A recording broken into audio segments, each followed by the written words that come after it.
नमस्कार दर्शक बंधु आपण मानक आमर यूट्यूब चैनल सर्वे भवन्तु सुखिना को स्वागत जनाउछि।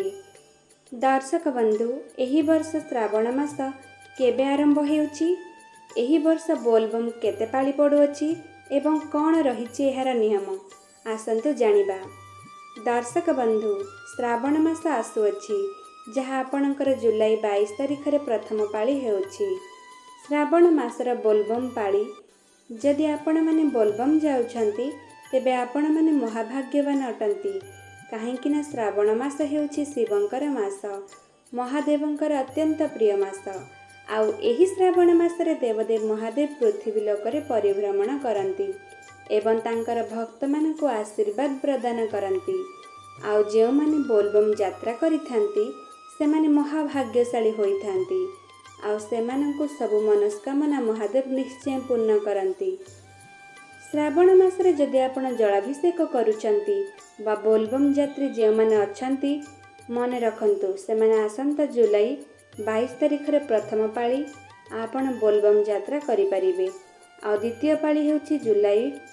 आपणकर मन भितर प्रश्न थिबो एथर केते पाळी पडुअछि बोलबम।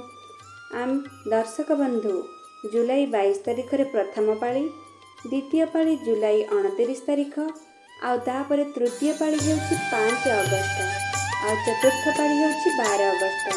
तेणु सेतिपई एही चारि पाळी हेउछि आपणकर प्रकृत उद्दिष्ट शिव मंदिर जलाभिषेक करिबा पई। किंतु 19 तारिख रे आपणकर जे सोमवार पडुअछि से दिन पूर्णमी पडुअछि।